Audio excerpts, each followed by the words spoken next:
con... ¿Qué programa es este? Ah, sí, Cine con Sabiduría. Estamos con Matrix 26 de marzo 2011. Pregunta número 89. Si la pitonisa está en la Matrix... Ah, esa ya sí que ya la habíamos dado esa. Tuvimos una hora con ella casi. Que 90. Morfeos y sus acompañantes son traicionados y Morfeo es apresado por los agentes. ¿Por qué Morfeo, a pesar de ser el maestro de Neo, no puede vencer a los agentes? También lo hemos hablado, ¿no? Sí. 91. ¿Sería mejor vivir una existencia de puro placer y alegría, aún en el fondo sabiendo que es un autoengaño total, o vivir una realidad con durezas y tragedias? Comenten a la luz de la traición del señor Reagan, también la comentamos, ¿verdad? 92. ¿Cuál es la alusión histórica sociopolítica del nombre del señor Reagan? Presidente Reagan. Okay. 93. Morfeo está preso en lo alto de un rascacielos. El agente Smith llega para interrogarle y la escena comienza con un monólogo profundo sobre la naturaleza humana que comenzaremos por partes. ¿Sabía que la primera Matrix fue diseñada para ser un mundo humano perfecto, sin sufrimiento, donde todos eran felices? Fue un desastre. Nadie aceptaba el programa. Se perdieron cosechas enteras. Algunos piensan que faltaba lenguaje de programación para describir su mundo ideal, pero yo creo que como especie los seres humanos definen su realidad a través de la desdicha y el sufrimiento. Así que el mundo perfecto era un sueño del que el cerebro primitivo trataba de despertar continuamente, por lo cual la Matrix fue rediseñada para darle su forma actual. Comenten a la luz de la teoría de la evolución y del desarrollo de la imaginación como herramienta fundamental de supervivencia. A la luz de la evolución de la imaginación, ¿okay? Tenemos que enfocar, no en digresiones, ¿okay? A ver, ¿qué os parece?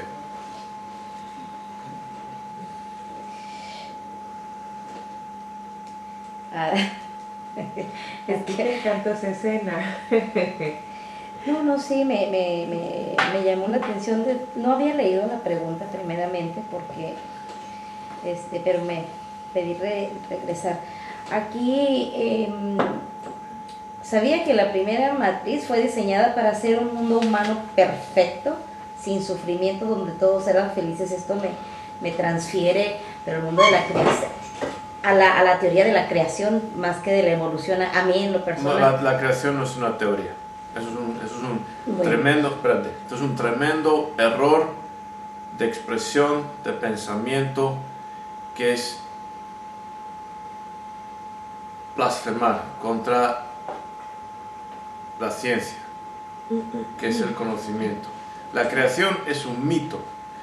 Una teoría es algo que explica hechos de una forma razonable. ¿Okay? Y no te molestes. No es molestia. Me alegro de que lo hayas sacado, porque es un punto muy importante.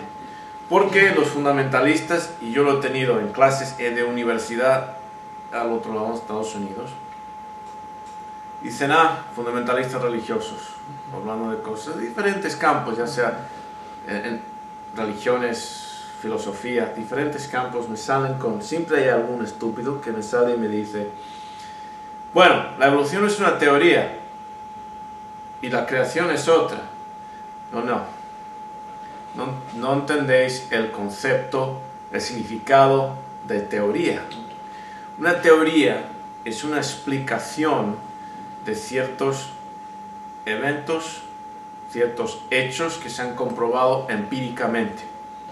Es decir, no hay cuestión, no hay pregunta, no hay duda de que esto sea un bolígrafo o pluma, como lo llaméis aquí, de que esté en mi mano, de que la tapa sea azul, etcétera, y la estoy poniendo sobre la mesa.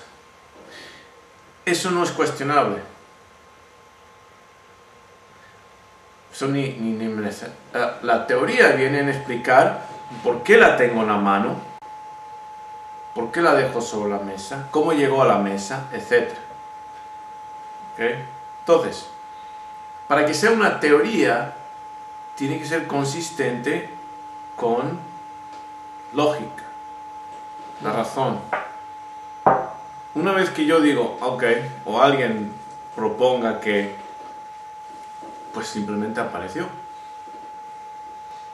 Y a ¿Ok? lo mejor no es pluma. Ya no es, no, es un transportador. No, a lo mejor Es el un secreto de mi popote poder de dentro Shoah, de ¿ok? 2000 años. Ya no es teoría, ya estamos hablando de mitología, teoría. La creación es un mito. Y como mito hay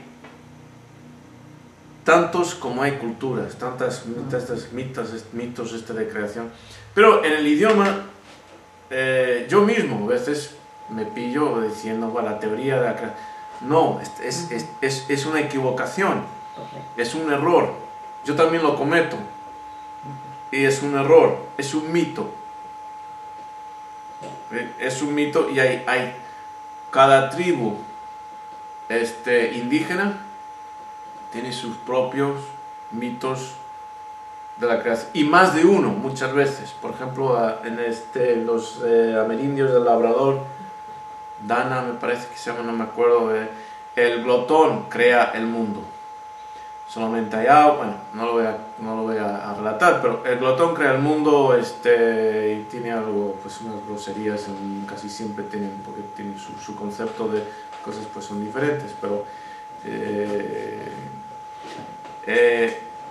y cada tribu tiene su propia. Entonces, cuando a mí me dice un alumno en una clase, pues del cristianismo, en realidad viene el judaísmo, digo, bueno, espérate,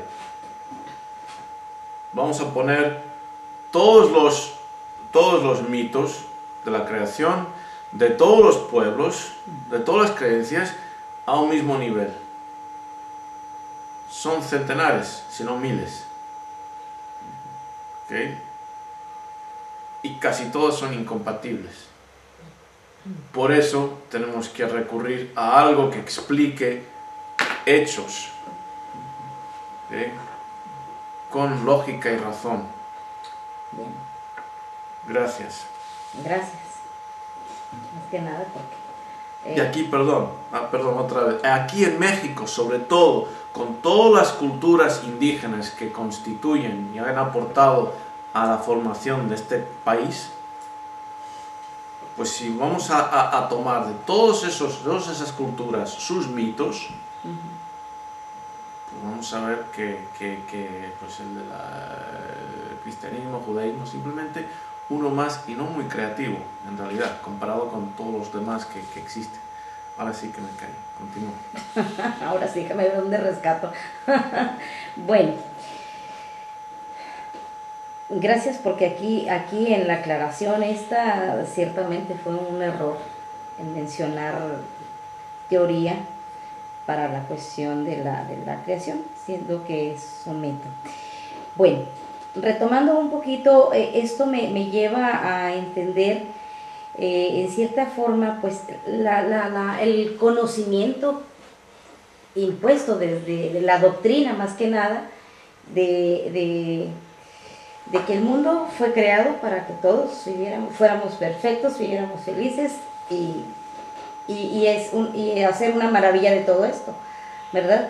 Pero aquí, y se ha visto, es un desastre, ¿verdad? Desde el momento en que se dio la orden de que a la primera pareja, yo lo estoy trasladando a esa con parte, una alegoría, sí.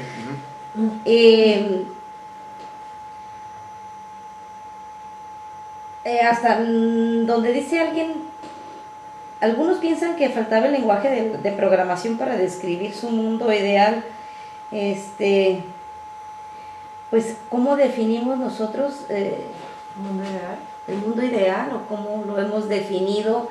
A lo mejor siempre hemos tenido el concepto de felicidad desde que somos pequeños en nuestro propio contexto cultural y familiar, de qué es lo que te va a dar la felicidad. Comodidades. Obtener, ¿verdad? Sin embargo, La cuestión del conocimiento, más que nada, ha sido conocimiento seglar, es el que también se nos ha impuesto como una parte para lograr felicidad, conocimiento seglar, ¿no? O secular de la escuela.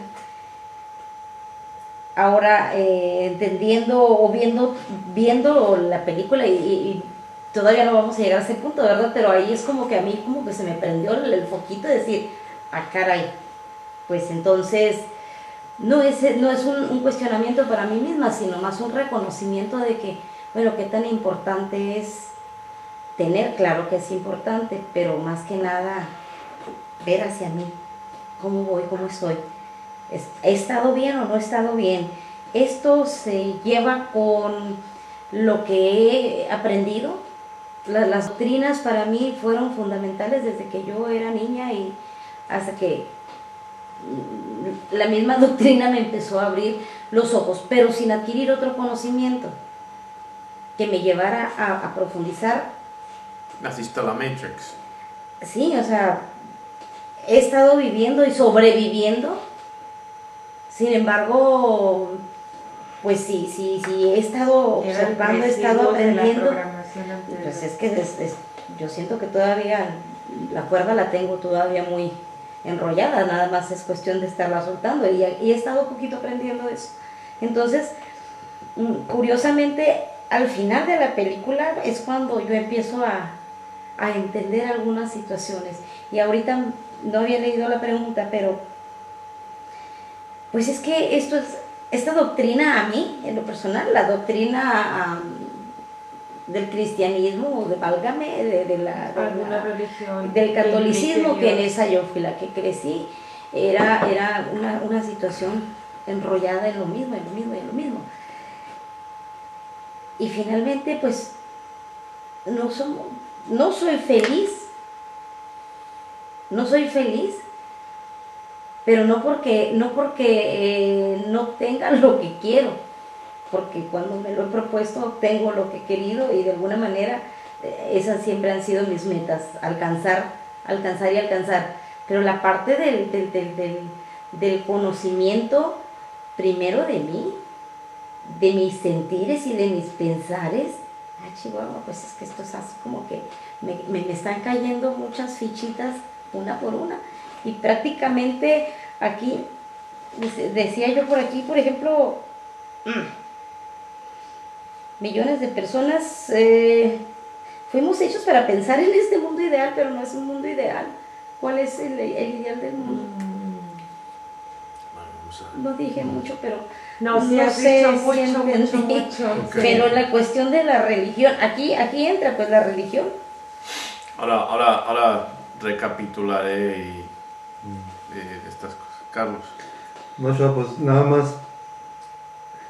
La Matrix, de pronto, esa inteligencia artificial empieza a controlar al hombre, ¿no? En la película. El hombre tiene una realidad, viene de un proceso, pues sí, evolutivo.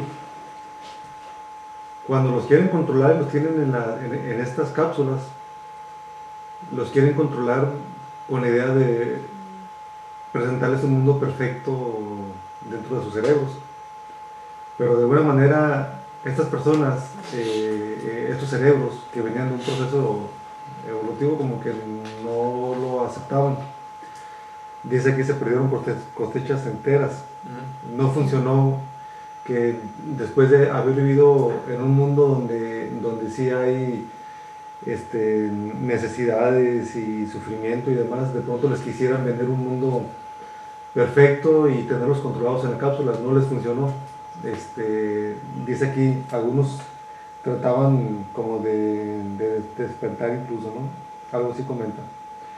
Se perdieron cosechas enteras. Se perdieron cosechas enteras. Tiene que ver todo ahí precisamente con esta parte del hombre que sobrevivimos gracias al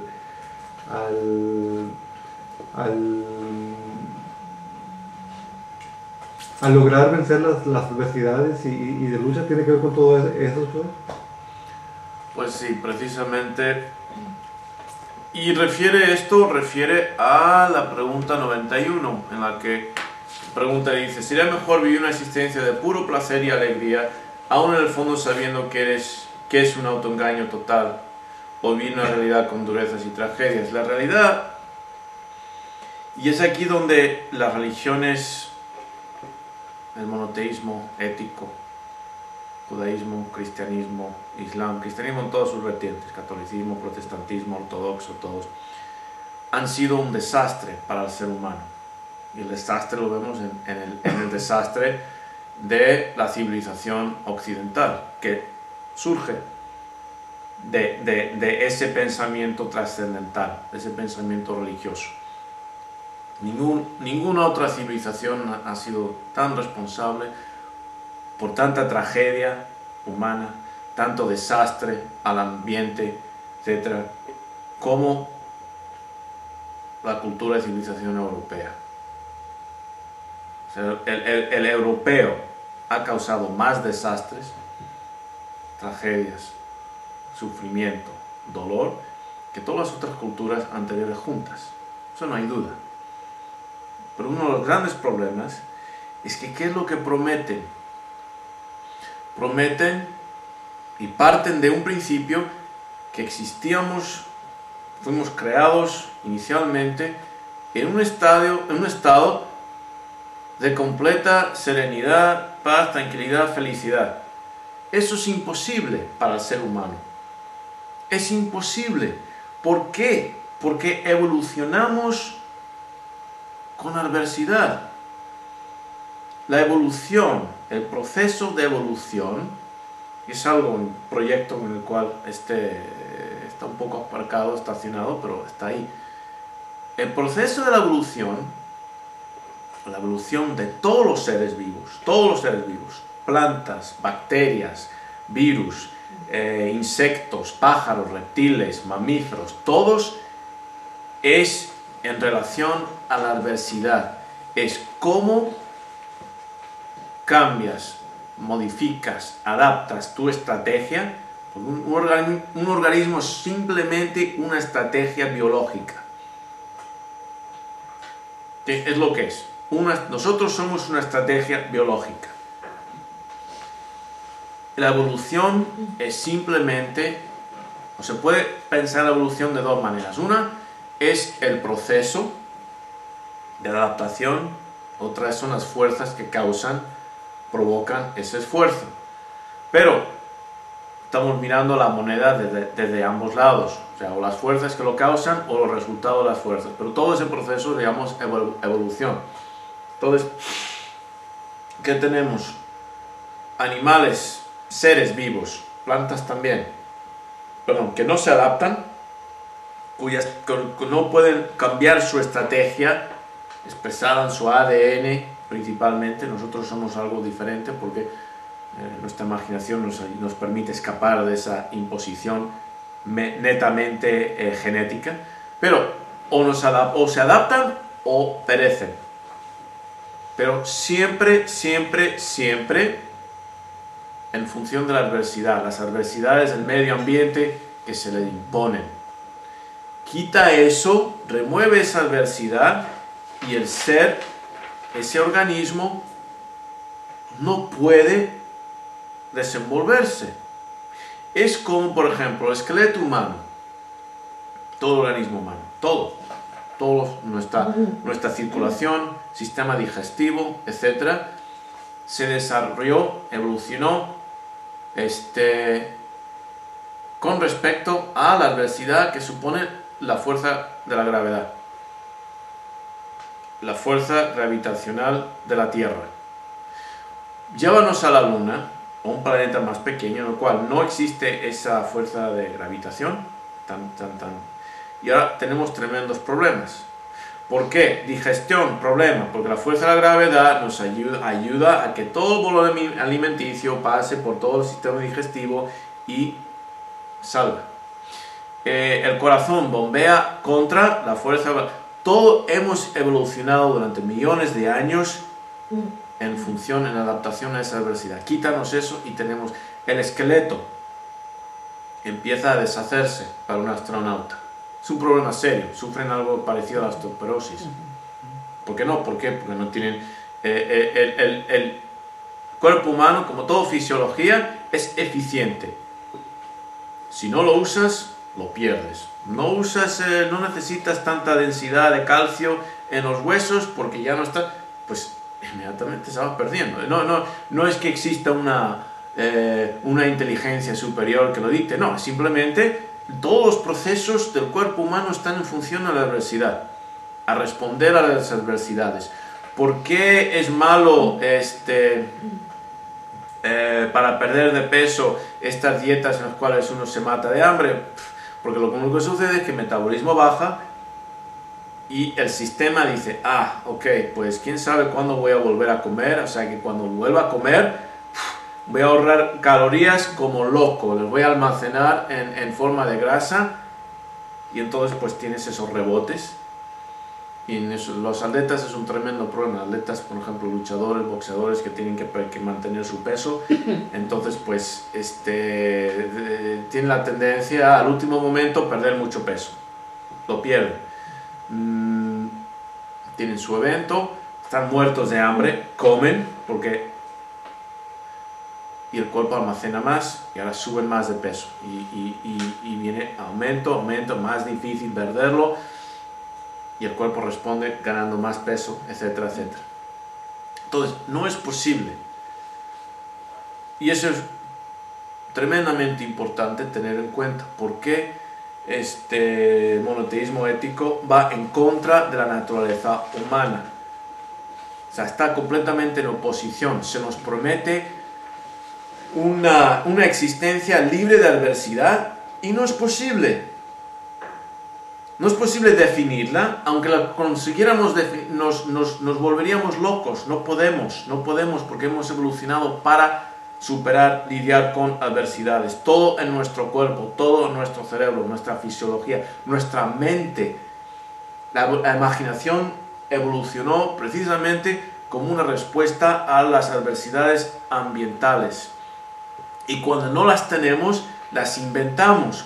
¿Cuántos niños, adolescentes, adultos, mujeres, hombres que nacen, como dicen, con la cuchara de plata en la boca, tienen todo a su favor, no se autodestruyen, tienen que crear adversidades? Y uno dice, bueno, ¿cómo es posible que tal persona de la familia real tiene todo, tiene educación, tiene medios, tiene todo, y acaba haciendo estupideces, acaba con problemas de droga, con problemas de alcohol, con problemas... Porque el ser humano necesita la adversidad. Una película muy importante que vamos a estudiar en un momento dado, El Señor de la Guerra, Lord of War. Me acuerdo cuando vi esa película, salí del cine y me quedé con algo así que como molesto, como intranquilo, como inquieto. Algo pasa, como mi yo mayúscula había descubierto algo que no quería compartir con el yo minúscula. Y estaba que si luego me cayó la ficha. Ese tipo de adversidad es inherente a nuestra especie, y la promesa del cristianismo y del islam, esta promesa que y del judaísmo, la idea de que va a llevar una época, una edad mesiánica en la cual va a haber paz entre todos, es absurdo, no es posible, porque la miseria la llevamos aquí, y si no lo reconocemos vamos a causar más miseria. No es posible. Opera desde un modelo falso de lo que es el ser humano. Falso. No podemos aguantar no tener problemas. Lo que necesitamos es estrategias, herramientas, una mentalidad para lidiar con los problemas y para encontrar la felicidad, la satisfacción personal en esa batalla. Ese es el guerrero. Por eso es tan importante el paradigma, la identidad del guerrero. El guerrero no rehúsa combatir, no huye, no lo busca, no hace falta, ahí se le presenta. No hace falta crearse problemas, ahí se presenta. Pero simplemente parte del principio de que así es la vida. Y hemos repasado eso cuando vimos percepciones religiosas de la vida en cuanto a problemas suceden, shit happens, problemas, infortunios, ¿sí? Okay, etcétera. Entonces, ese es el gran problema. Y aquí lo que en esta conversación, este diálogo es fantástico. ¿Por qué? Porque las máquinas primero dan a los seres humanos lo que en la civilización occidental nos parece idílico, ideal. Felicidad total, ningún problema. Pero esa hipótesis está errada, está equivocada. La hipótesis que se presenta en el monoteísmo ético, judaísmo, cristianismo, en todo su islam, está equivocada. Porque falla en entender el ser humano. Falla, ¿por qué? Porque parte del principio de que estamos creados, no evolucionamos. Y cuando uno entiende eso y lo acepta, entiende y acepta lo que es el ser humano. Somos guerreros, fuimos guerreros por naturaleza, por evolución. Todos lo somos, por eso hemos sobrevivido. La destrucción a la cual estamos sometiéndonos últimamente es porque nos hemos olvidado de esa realidad. ¿Por qué? Estamos operando bajo un paradigma de lo que somos equivocado. Una mentira. Entonces, presenta este primer simulacro, este primer contexto falso, bajo unas suposiciones, una hipótesis falsa, y el ser humano no lo aguanta. Entonces, volviendo a la 91, ¿sería mejor vivir una existencia en puro placer? No, no lo aguantaríamos. La monotonía nos desharía. No lo aguantaríamos. Nos han engañado a creer que eso es lo que queremos, pero para empezar, ¿cómo definirlo? ¿Cómo sería no tener ningún problema? ¿Cómo sería? Es imposible imaginarlo. Sería un problema tratar de imaginar una existencia sin problemas porque, entre otras cosas, te chocarías con el prójimo. Me gustaría a mí poder lanzar mis puños y pies a diestra y siniestra sin que nadie me limitara. Pues eso estaría bien hasta que me encontrara con el primer policía. O tal vez con el segundo y tercero y las balas del cuarto. Ahí pondría un fin a mi felicidad. Y ya había puesto fin a la felicidad de los primeros tres. ¿Okay? Entonces, no es posible, es estúpido, es absurdo. Entonces, presenta esta primera, no funcionó. Entonces tuvieron que hacer una existencia, un simulacro con problemas, adversidades. Muy importante eso. Entonces, aquí hay otras notas. La mitología, bueno, no vamos a meternos en eso más adelante. Vamos a tomar un pequeño descansito. Vamos a continuar.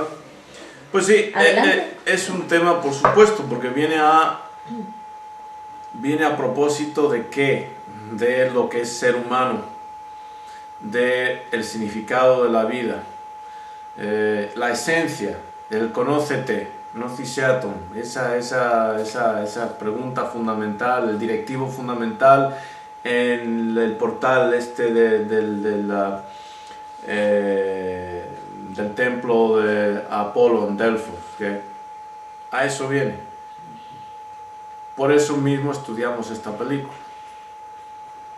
Ya os hablaré de la anti-matrix que supone Mamba y el proceso de programación, una programación desprogramante. Complicación de existencia. Bueno, preguntas, comentarios escuetos. Bueno, yo voy a tratar de ser lo más objetiva posible y de ver la película como película. No la vemos como película, vemos como es material de estudio. Sí, pero veo yo, primero me voy a quién le escribe. No sé quién le escribe ni cuáles son sus filosofías o religiones. Entonces no o puedes lo que comentar sea. de quién la escribe. Por eso. Pero no, si yo supiera que él es un ex religioso o ya es uno Ok, excreyente, pero mira, me no podemos, explicaría no, muchas podemos, cosas. no podemos especular, no hay tiempo. Bueno, Y ahí es donde el método de la filosofía, que se aplica en las ciencias, que es muy útil. Como dijo Occam, el monje, el filo de Occam. ¿Okay? Tenemos lo que que... pasa es que yo veo, igual que Nicky, en esta persona que escribe la película, que él hace alusión a cosas religiosas. Bueno, alto ahí, de nuevo, no puedes hacer alusiones a su intención si no le hemos estudiado. No digo que no tengas razón, Sion, pero... Trinity, Neo, Bueno, Morpheus, pues sí. o sea, hace alusión a Matrix. Y ok, bien. ¿Y cuál es el punto? El punto Relevante es a la pregunta. que la Matrix, ¿qué es la Matrix? Yo lo entiendo como que es una programación para la mente del ser humano, en donde, si se fuera por lo religioso, como ha sido en la historia, es para que las personas no tengan el libre pensamiento, el libre albedrío. Permíteme, eso hemos estado tratando 93 preguntas acerca de diferentes facetas de esa respuesta. ¿Ok? Ves como los jueces son en las cortes. ¿Okay? Ese es el punto. Por ejemplo, habla de un mundo donde todo era felicidad, no sirve y lo reprograman. Hace unos días vimos la película de Buda. Y ahí él dice que él es un príncipe, que tiene todo. El documental, sí. Ok, es un documental en donde él tiene todo y apenas renuncia a sus posesiones materiales para, con el sufrimiento, hacer una especie de como de purificación para trascender y llegar a la iluminación. ¿Trascender qué? En el pensamiento. ¿Pero trascender y en la qué? En una palabra, ¿trascender qué? no se me ven ahorita. ¿Trascender qué? Maya. Un término hindú que refiere precisamente a lo que la película representan como la ilusión, el engaño de los sentidos, las creencias, todo eso. Maya. Todo esto que supone la cultura, la religión, lo que nos engaña, los sentidos, etc. Maya, Matrix. Él trasciende eso, ¿okay? Para ver las cosas como de verdad son. Y respecto a lo de la felicidad, bueno, la felicidad es individual. Lo que para ti es algo bueno, para mí no puede ser tan bueno. A ti te puede causar felicidad tener ese abrigo, a mí a la mejor no. Bueno. Entonces, espérate. Estás desviándote. No, porque ellos hablan de una felicidad, Sí. Y de un mundo de paz que en el mundo religioso sería llamado el paraíso. Entonces, si no hay adversidad como en el tema del documental de Buda, pues no va uno dándose cuenta qué tan feliz o infeliz es. Si uno vive como una plantita en un lugar donde no hay adversidad, donde no hay enfermedad, donde no hay problemas, vamos a hacer una alegoría, angelitos tocando el arpa sobre las nubes. Ahí es donde te equivocas.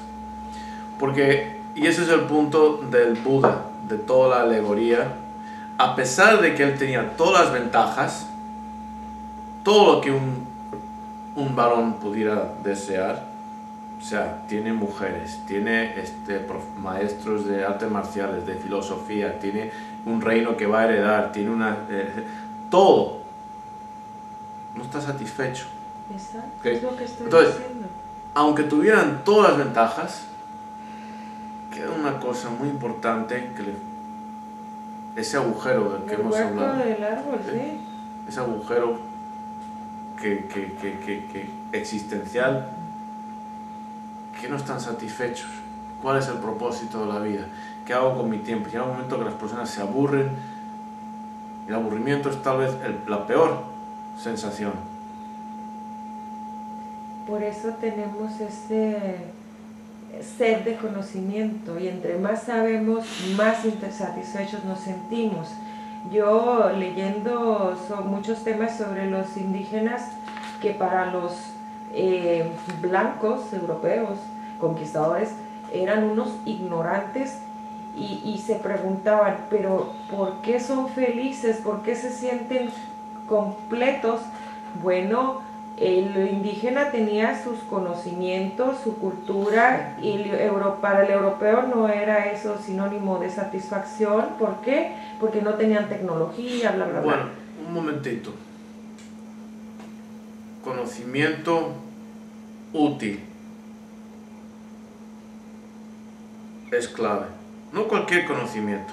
Las estadísticas de béisbol no me sirven a mí absolutamente para nada en este momento, al menos que tal vez con un propósito las puede, no se me ocurre ahora mismo qué, pero tal vez en un momento dado me sirvan para, y de pronto se convierte en conocimiento útil. El conocimiento de los indígenas, casi todos los pueblos, aunque fuera basado en una teoría digamos no científica del cosmos, del funcionamiento, era útil para ellos porque estaba dentro de un paradigma que daba significado a su vida. El conocimiento para el europeo, pues en gran parte durante los tiempos de la conquista, era pues parte pues conocimiento religioso, conocimiento de la Biblia. Lamentablemente eso no da, lo hemos visto, eso no da significado a la vida hasta el punto que lleve a las personas a sentirse satisfechos, porque ninguna civilización ha sido más insatisfecha que la europea. Por eso consumen y consumen y consumen, por eso conquistan, destrozan, nunca están en equilibrio con su ambiente. Mientras que poblaciones indígenas durante miles y miles de años han podido establecer algo, aunque los mayas tuvieron ya sus problemas de destrucción, etcétera, precisamente porque salieron ya de un equilibrio con su medio ambiente, pero gran parte de las civilizaciones fueron algún tipo de armonía con su medio ambiente. Yo hasta la fecha no conozco a nadie que sea totalmente feliz. El día que lo conozca voy a decir, bueno, felicidades o estás loco. ¿Por qué? Porque la felicidad es efervescente, la felicidad... No, ahí es donde tú te equivocas, porque precisamente es el problema, por eso te interrumpo. Porque estás confundiendo felicidad con alegría. Y una persona puede ser feliz aún estando triste, entendiendo que la tristeza es simplemente parte de la vida, o el dolor, la pérdida, es simplemente parte de la vida. ¿Okay? Y es esa perspectiva de que la felicidad tiene que ser efervescente, lo es, que es representación, una manifestación de esta programación, de esta matrix en la cual nos ubicamos. Porque hay una diferencia entre la alegría, y es importante aquí entender diferencias de términos. ¿Okay? Yo lo llevo y a decir, satisfacción. pues uno está, pues tiene sus problemas, pero se siente a gusto con quien es, y espiritualmente, filosóficamente, acepta pues el dolor de la vida, la pérdida, la lucha, la batalla. Esa es la única felicidad, el único estado, la muerte, aceptar. Ese es el único estado de felicidad. Todo lo demás son alegrías o felicidades, entre comillas, falsas. Claro que se puede lograr la felicidad continua, a pesar de la tristeza, a pesar del dolor. ¿Se contradice la palabra felicidad con tristeza? No, ese es el problema. Parece ser una paradoja, pero la única forma de creerlo es experimentarlo. Entonces es como hablar, me acuerdo una vez estaba dando una clase y todas eran mujeres jóvenes, y el tema a discutir era algo que con las relaciones sexuales, y me estaban haciendo preguntas y de pronto me di cuenta de que estaba en una clase, eran muchachas de universidad, pero estaba en una clase llena de vírgenes. Ninguna de ellas había experimentado el sexo. O sea, de pronto me di cuenta o sea, estaban haciendo preguntas referentes a su curiosidad, pero cuando yo les hacía, pues no podían responder porque no habían experimentado. Entonces, pues, ¿cómo le explicas a alguien? Me acuerdo de nuevo, tener 12 años, estaba saliendo del cine con mi padre y en una película, me acuerdo, pero era un tema sexual, y le pregunté a mi padre, digo, no entiendo por qué ponen tanto, por qué tanto énfasis en eso, no lo entiendo en absoluto, qué tontería en el sexo. Mi padre me miró y me dijo, como diciendo, qué estúpido, cuando tengas unos cuantos años ya me lo dirás. O sea, ni se molestó. Me acuerdo, me miró con un desdén, ni me voy a molestar en contestarte, ya te lo contestarás tú solito. No se puede. Parece paradójico. Es paradójico hasta que uno lo trasciende. Y bueno, regresando a lo que ellos llaman la Matrix, yo lo comparo, por ejemplo, con un gran demagogo que no lo admiro, ¿verdad? Como ser humano, pero sí como dominador de mentes, es a Hitler. Él hizo una reprogramación de todas las personas, de todos los arios, en donde ellos se sentían orgullosos, satisfechos, felices en ese disque mundo ideal, ¿no?, que les estaban prometiendo. Entonces, ahí veo yo como, por ejemplo, el que es enviado, ¿cómo se llama el de lentes? No me Agente acuerdo. Smith. Él es Smith. Él así como, ahora me voy a lo religioso, como si fuera un demonio diciendo, yo estoy aquí porque me mandaron, pero yo no quiero estar aquí con toda esta bola de parásitos o virus o qué les dice. Me gustó mucho tu punto, perdona que te interrumpa, me gustó mucho tu punto acerca de Hitler, y voy a comentar acerca de ello. Para ti, tu perspectiva en cuanto a análisis de la película está demasiado limitada por tus esquemas religiosos. Estás encerrada, te has aferrado a cosas como Trinity, como Zion y eso, y sí, pues son iconos, son representaciones, pero el mensaje de la película fundamental es budista o hinduista, y estás enfocada en ciertos árboles y estás perdiendo el bosque. Bueno, no conozco a fondo las otras. Pues ese es parte del problema, no necesita cierto conocimiento, pero aquí se está dando ese conocimiento, lo estamos compartiendo, pero tú estás aferrada, y tú misma lo dices, estoy viendo esto, estás aferrada a esa interpretación religiosa, cristiana, y te limitas. Y tienes que abrir tu mente y vaciar tu taza, porque si no, pierdes el tiempo. ¿Okay?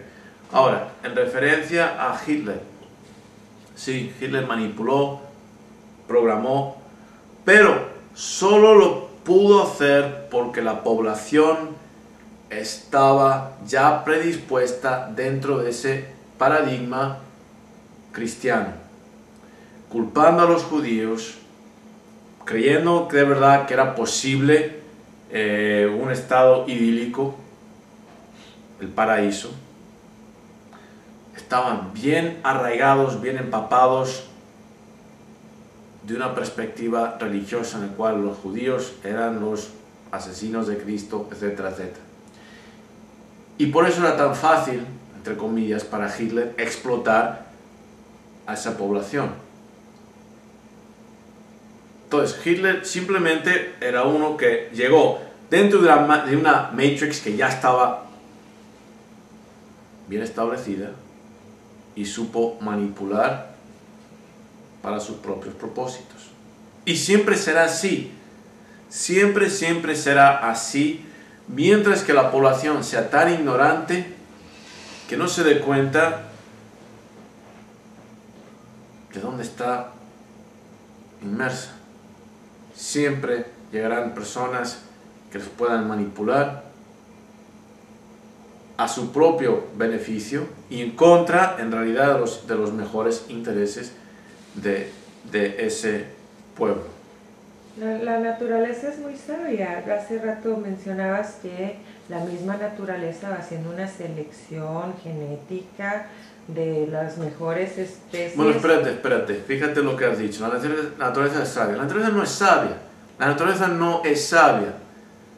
La naturaleza no tiene propósito. La evolución no tiene una dirección. Simplemente va moviéndose, causa y efecto, muchas causas, varios efectos, pero atribuimos propiedades humanas a la naturaleza.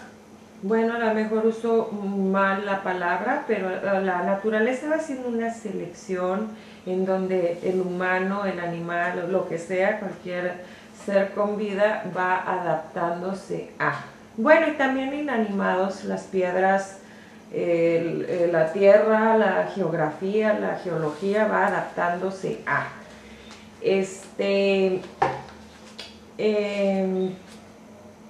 Viendo, por ejemplo, una parte que dice la otra Matrix, una de dos, se me viene a la mente que o hay vida en otros mundos en donde ellos ya habían hecho alguna práctica de alguna programación para vidas en otro mundo, llamémosle humanos. No, O simplemente... en esta misma borrón y cuenta nueva, como pudo haber pasado, por ejemplo, en la época del Big Bang o de... Ok, no hace falta, de nuevo, no hace falta argumentos lo fantástico. Ellos mismos dijeron, con las mismas cosechas, aquí dice, sabía que la primera Matrix fue diseñada para un mundo humano perfecto, sin sufrimiento, donde todos eran felices. Fue un desastre, nadie aceptaba el programa, se perdieron cosechas enteras. Simplemente, ¿dónde están? Su primer intento a diseñar, programar la Matrix fracasó. Borrar la humanidad. No lo borraron, simplemente se perdieron cosechas enteras y luego continuaron y hicieron ajustes. No indica que destruyeron y que hubo un diluvio que borró la humanidad entera. Simplemente se perdieron cosechas enteras y tuvieron que adaptar la programación, entendiendo mejor la especie humana. Es lo que sucede. Ellos van entendiendo mejor nuestra naturaleza. Necesitan adversidades, necesitan esa problemática. Y precisamente la religión, la función de la religión es de crear un paradigma para manejar el potencial de la imaginación. Control de masa. Entonces, cuando uno enseña, como yo, a nivel universitario, psicología de las religiones del mundo, la cuestión de que si Dios existe o no existe no es interesante, es aburrido, es una tontería, es obvio. ¿Dónde existe? Donde existe todo concebible para el ser humano, aquí. Y da lo mismo que sea uno o dos, en el caso del zoroastrismo, o 1000. Todo responde, todas las religiones, no importa que sea vudú, santería, candomblé, chamanismo altaico, los tungus, o cristianismo, catolicismo, no importa, todos responden a una necesidad de controlar, manejar la imaginación y de explicar. Fundamentalmente, ahí es donde todos o casi todos tropiezan, con la excepción del budismo original y del zen y el taoísmo. Es como explicar el hecho de que hay mal en el mundo. ¿Cómo explicar ese? Es un tremendo problema. Bueno, interesante pregunta, ¿verdad? Continuamos. Mientras Morfeo resiste la tortura de la Matrix, de vuelta a la nave, su tripulación piensa desconectarlo. Tank se refiere a él más que como un líder, sino como un padre. Comenten. Continuamos entonces. Pero mencionaste algo. Entonces, esta cuestión 94 te refieren a Tank. Tank que refiere a Morfeo más que como un líder, sino como un padre.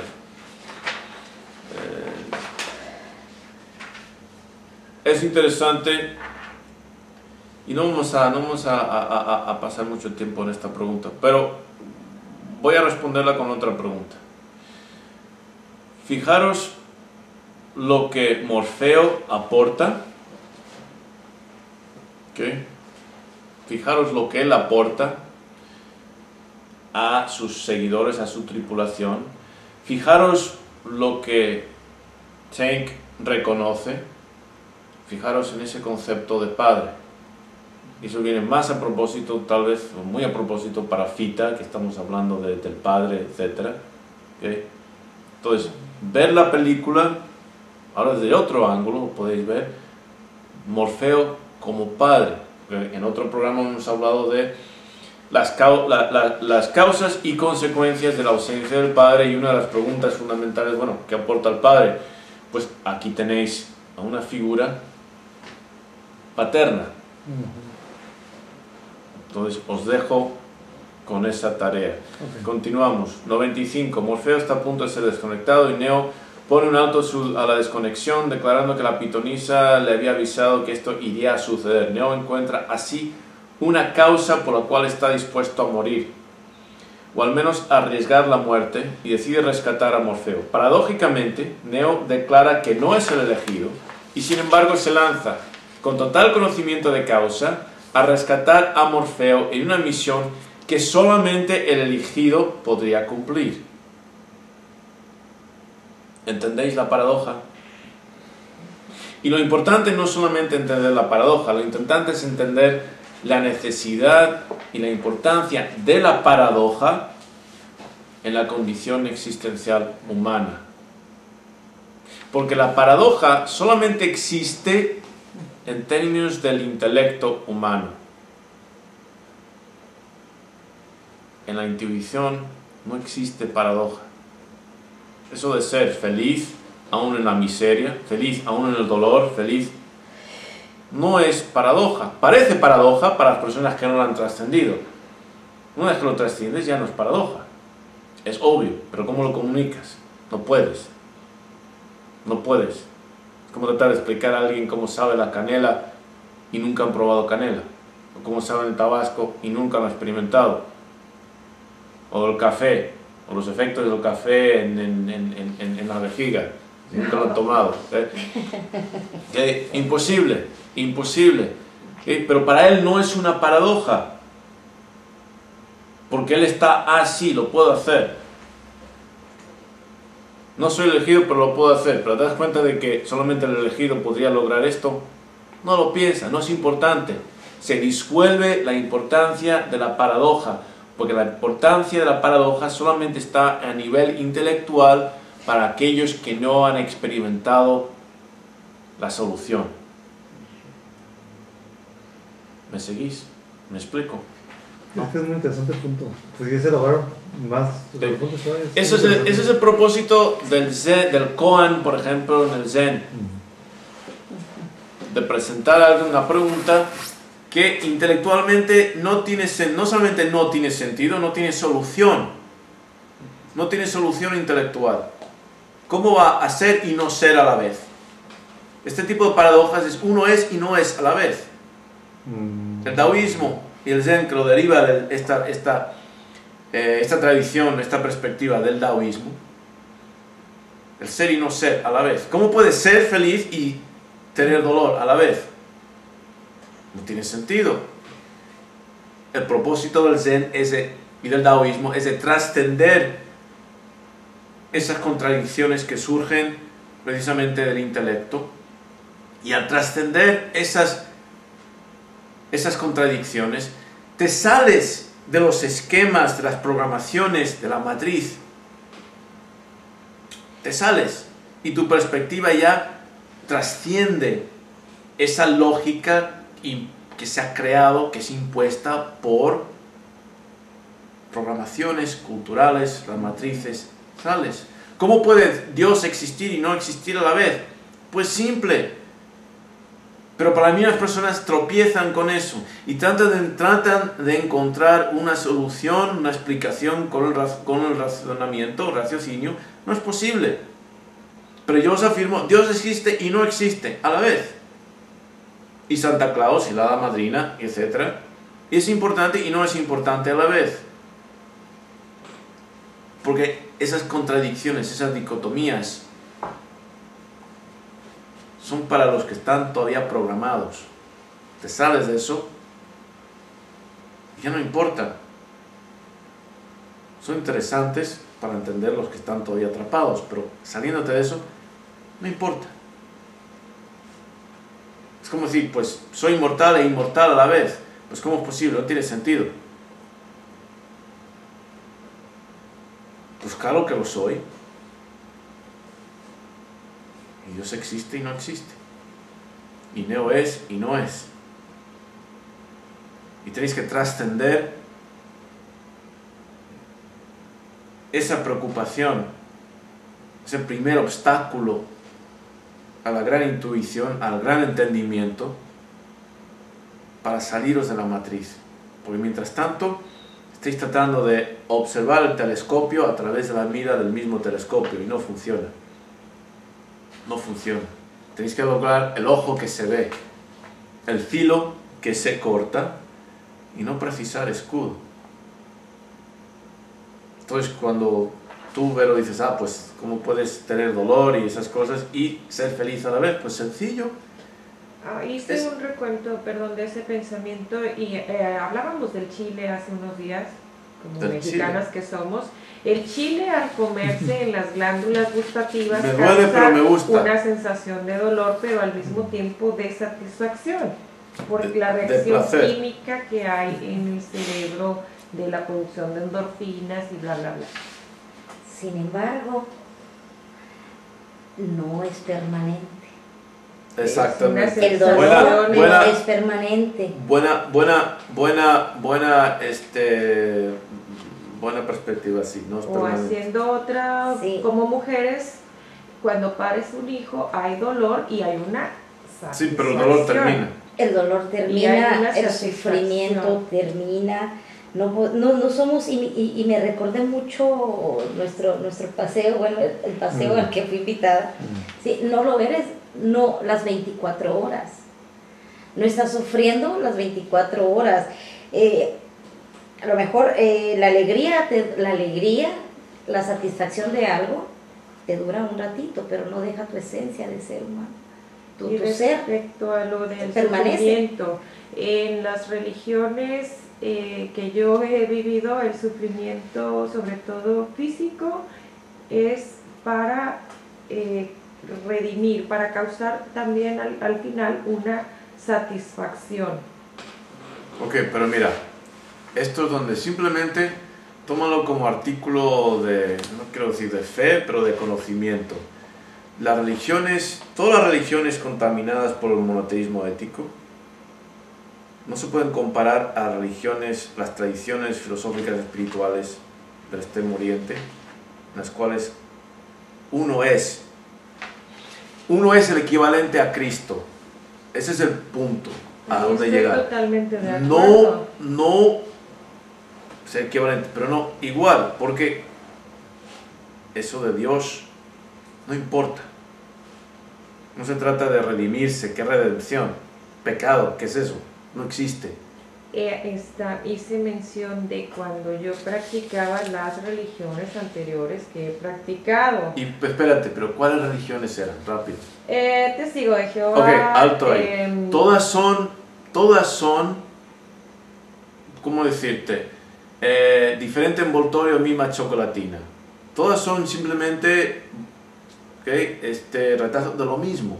La misma tela se cortó otro traje, pero es la misma tela. Exacto. No hay un cambio fundamental.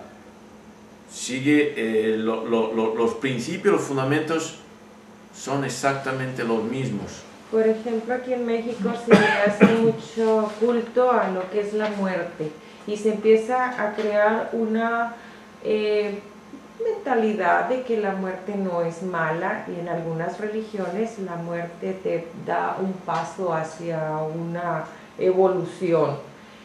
Y pienso mucho, por ejemplo, le dice, si vas y lo salvas te vas a morir, ¿no? No somos eternos. Pienso, ¿por qué la gente tiene miedo a morirse? Bueno, mira, estás desviándote, y son temas importantes, los vamos a tratar, pero tenemos que enfocar Es que lo para trata tratar, como el Salvador, para el tratar elegido. sí, pero de nuevo, estás demasiado aferrada en el concepto de Cristo, de Mesías, ¿ok? No se trata de eso. No se trata de eso, a mi modo de explicar. Y en referencia a los cultos de la muerte, pues hasta que uno no... Todo eso que pasa es la misma perspectiva. Algo que se ofrece después de morir, en vez de decir, tienes tu vida y se acabó. Yo he escuchado que mencionan el karma y la reencarnación y la... mi abuelo decía, la vida se acaba hasta que uno se muere. Pero, ya, ok, cortamos aquí, cambiamos.